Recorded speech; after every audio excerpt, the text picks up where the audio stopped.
change gears for a minute and talk a little bit about standards. I mean, we heard about PUE earlier today, and PUE 2.0 or 3.0, what they're calling it, and there's the OSHRAE standards, and everyone has different assessments of the different tiers for data centers. If I'm an enterprise and I'm looking to outsource my data center to a co-location facility, or whether I'm looking to build my own new data center, how do I think about this? What do I look about? What do I think about from the standards, and what do you folks look at as really are the critical measurements around data center and data center efficiencies and things of that nature?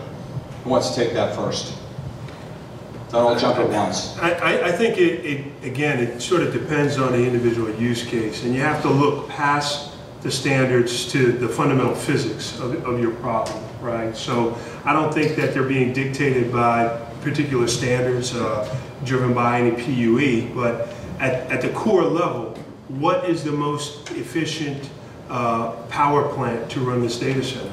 You know, what's going to get you the most output? And you start from there, and normally that fits into the standards. I mean, I would kind of disagree with that a little bit, only because in the past, the data center had to sit in the corporate office building because that's where your IT department was. Mm-hmm. Now with wide area connectivity, the speeds are a lot better. You can actually build that data center where you have the best combination of power grids, the best combination of facilities coming in as far as connectivity, the best talent pool, renewable energy. There's, I mean, definitely there's a lot of consideration. I think that there's a lot of consideration to where you build, but again, I think it goes back to the physics and the cost. You know, you want the cheapest power source, right? So you're going to build in an area like North Carolina, which is exploding right now because of the cost of power. Also places like Phoenix. So people are if you have the advantage to build a greenfield data center, you're going to utilize whatever are the best technologies available from an efficiency standpoint. Yeah, but price per kilowatt, right. You know, Phoenix, you're not going to use outside air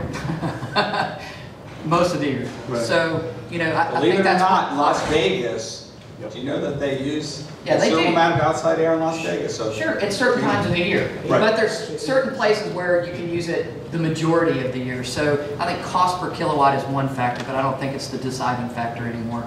Because, you know, you have so much dependence on being able to get to that data and having IT resources there, and you know, looking at your risk assessment. I think there's, you know, that's changed a lot. You have to consider everything. I mean, here you see a lot of the financial markets are focused because of latency issues, right? Yeah. It does not make sense to have them in North Carolina. So it again gets down to your core business, and what's really important to you as you run that business is going to dictate where and how you build your data center, more so than what's the standard today, what's going to be the standard tomorrow.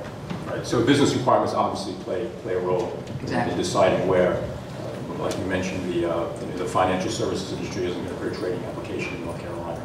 It just doesn't make sense. The latency just doesn't cut it. So, right.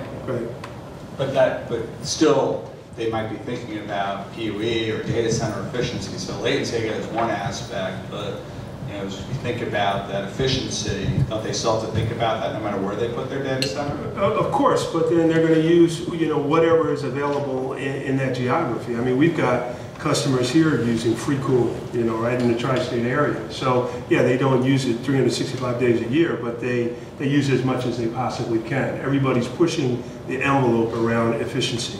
And we even have some end users that are splitting their data centers up. They're moving the applications they can to the most efficient area they can. The stuff that has to be close, they're keeping close, and you know, it's still a dual environment, but it's, again, it's business needs to everything and accessibility of data. Exactly. So these standards, you know, just to get back on the standards, you know, we kind of use them as guidelines.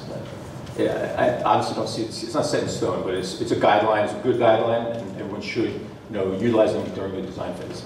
And it is kind of your protection, you know, if you build to the standards, nobody can go, oh, well, that's substandard, you didn't follow the standards, so now you have to change it out because it's not my fault, it's their fault. Any other comments? Okay, let's, along the same lines, you know, we have a lot of conversations around the standards. You can't have a conversation around data centers without the word green entering the conversation. So I'll ask everyone on the panel, what does it mean? Is it a bunch of BS? Is it a way for people to make money? Or are folks really doing things around being green? Well, I've seen companies do cogeneration, solar, a variety of other things in order to go green. You do cogen and you use that for your cooling system, so you're utilizing the heat, and you're saving money, and you're going green. There are arguments to be made from the supply standpoint, but I think in my view has always been the kilowatt you save is more valuable than the one you generate. So applying your next dollar for green towards trying to save energy by looking at what you're doing in your data center and how you're managing the resources within it, not only from an IT standpoint and the power consumption there, but from the cooling standpoint, is really where you need to concentrate. People spend time and money looking at light bulbs and things like that make such insignificant changes. They'll become such major projects. There are other areas they could be looking at, like idle servers that are no longer in use, and cooling, where you can get a much more significant impact than going to the generation side. Other comments, other Yeah, thoughts so around it? I guess everybody wants to be green and everybody likes to project themselves as green, but at the end of the day, it's a business decision, right? It's the dollar that makes it, can we do it or can we do it as a business?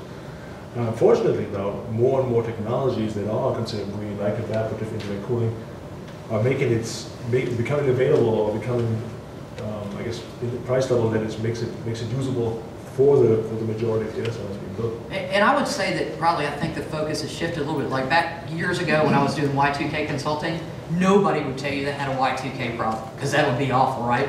And then it comes out that a third of the businesses were expected to fail, so Wall Street said, well, if you don't have a Y2K plan, we're tanking your stock. So everybody's like, oh yeah, I'm spending $68 million. But you're really seeing a shift in that green companies only want to do business with green companies. So of the ones that is a primary concern, they want to make sure that their supply chain is equally friendly to the environment and they're good environmental stewards.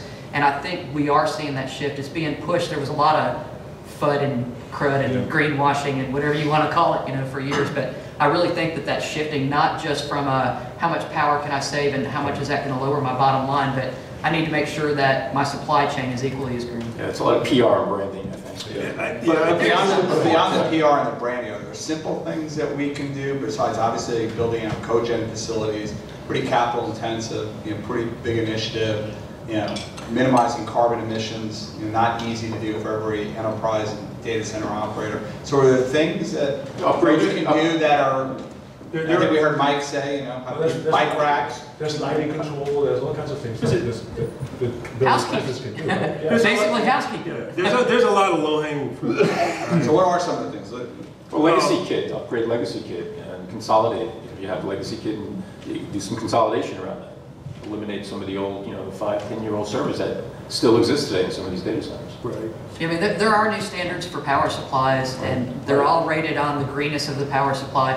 But even easy things, like back to his point, putting blanking panels in, brush guards in the floor, get rid of all those big things that evacuate all the air that you're trying to concentrate in certain places. Or you go in data centers and they've got all these perf tiles in the hot aisle, and you're like, why is it there? Because it's hot. Well, yeah, it's supposed to be, right? So, making sure that you don't have too much of your floor perforated so that you lose all that velocity. There's a lot of really low-hanging fruit, especially in facilities that have been out there 5 or 10 years that really make putting pumps, putting economizers in the cooling plants. Exactly.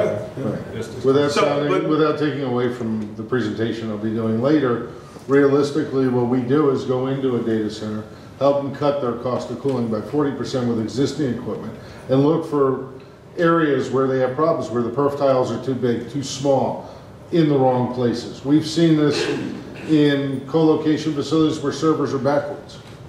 And you have no control over it, it's not your facility, but you got to get your client to make the change. Having tools that enable you to identify those areas is incumbent upon everybody who runs a data center, because it's the only way you're going to maintain efficiencies. Being able to do things like put in plug fans, go to VFDs where you can, even with legacy equipment. And a lot of people don't want to look at DX units with plug fans, but you can do it and save a significant amount of money. So there are a lot of areas where within the existing infrastructure you can make great strides, but you got to have the tools to do it.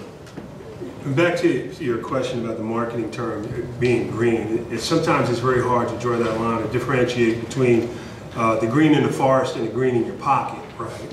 And I see a lot of the motivation is the green in your pocket. So if it saves you money, you're going to do it. And a lot of the things that save you money by their very nature are more efficient and end up being green. You know, putting blanking plates in, you know, great ROI there, you know, and you say, hey, we did it because we want to be green. I think you said, Carrie, that one watt saved on the server is like 1. It's 2.84 watts when you get through the full, and that's with a PUE of 1.9. And So if you go up to the power plant, it's even more. exactly. Little steps. I think we have a question from the audience there. Yeah, is there a firm definition of what it means to be green? Is it, you know, a certain PUE value or? Actually, the real term being green has to do, it came about because of carbon taxes. Right. So the idea of being more green means that you're using, you know, ejecting less carbons into the atmosphere, you're not operating on coal power plants, or, you know, there's a lot of things that go into that whole big giant equation. Mm-hmm. But the biggest thing is that you just want to be more efficient with what you're using. But if someone asks you, if you're asked to build a green data center, at what point do you declare success? Do you declare success based on what criteria? Well, you know, that's where PUE came about, was to start that measurement, because you have to measure something to be able to do that, right? So then you have, you know, companies that say, well, I've got this, my PUE is 1.08, and then you find out it's because they put their PDUs in the server, so now it's part of the IT load. So there's some funny numbers in there. So that's where PUE came about. Right. And you have to look at everything, like LEED certification, right? That takes it green. And I mean, they look at how much recycled product is in, you know, your building supplies. So, you know, all of these things go into a package. At the end of the day, you get a stamp that you're platinum LEED, and that means you're pretty green. And now they have Energy Star rating for data centers as well. To me, it's probably the greenest standard there is, because it has. Yeah, and Energy Star that we started has now been adopted by the European Union and Japan. But it does require measurements on the PUE2 scale, which is kilowatt hours, not just kilowatts. Absolutely. So I think what we're hearing, there's a lot of measurements, there's a lot of standards out there, but I think that we're in the early stages of really defining what green is, and to your point, being totally successful in a green deployment.